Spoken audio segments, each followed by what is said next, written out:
Join us one more time as part of our Straight from the Farm series. Hear from a real South Carolina soybean farmer about what they do, why they're proud to be a farmer, and the power of the U.S. soybean.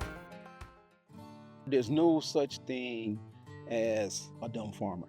I've never met a dumb farmer. You have to have ingenuity, decision-making capability. We only have a certain amount of time to get the crop in. You got a certain amount of time to get it sprayed. You have a certain amount of time to get it harvested. We say in the Marines, improvise, adapt, and overcome. You have to improvise and adapt to changes.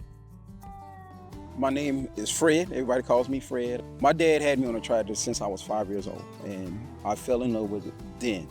That was when I got into, in my mind and in my heart, that I love farming.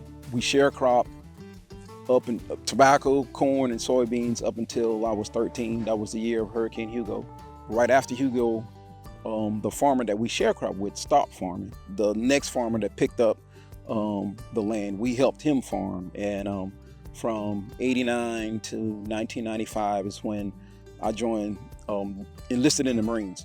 And so, but I mean, I love the Marines, but I always had in the back of my mind a burning passion for farming. And when I came home, I moved back home, and my childhood friend Hunter Holiday, he's a farmer. He needed some help, you know, and he knew that I could run the equipment. He trusted me with it.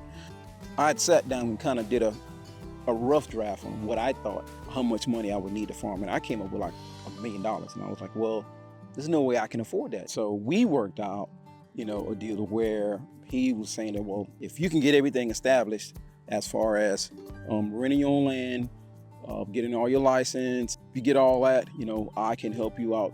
Just use my equipment like it's yours. Thank God I was able to do all that, and he was able to help me out. And that's what really, that got me started. I rented my first 10 acres, planted it in soybeans, so I was proud.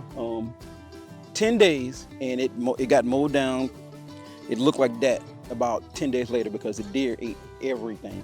And so my little year farming crashed and burned. I didn't have crop insurance, so you know, I suffered a great loss, but I didn't give up. The next year I picked up a few more acres, and so instead of having 10 acres, this time I think I had about 20, 25, and I planted half corn and half soybeans. A lot of people think when I say I'm a farmer, they only think of vegetables. You know, farming covers an array of things. So some of the many uses of soybeans that I produce, you know, they go after being crushed into soybean meal. They used for the fire retardant form, the oils, you know, they're used for tires. With the meal, producing animal feed. And so those are some of the three things that the soybeans that I grow are used for, you know, and I take pride in that.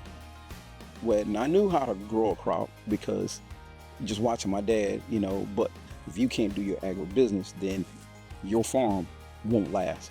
Without having crop insurance, last year would have been a complete loss.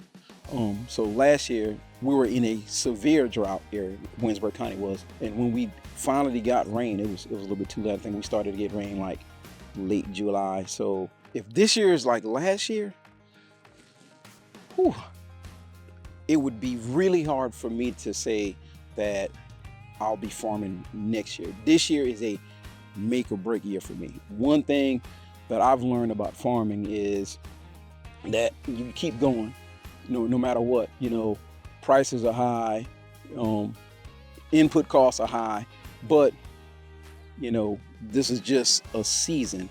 You know, things are going to get better, and if I can hold out until things get better, which is the name of the game, if you can hold out, you know, things will get better. And so that's what I'm trying to do is hold out. If you don't hear me talk about anything else, I would like for people to, you know, take a vast interest in learning about the farm. I'm not asking you to go start your own farm, but just take a vast interest in learning about the farm and how it affects us, because, you know, yep, we see food in the grocery store, but it starts here on the farm.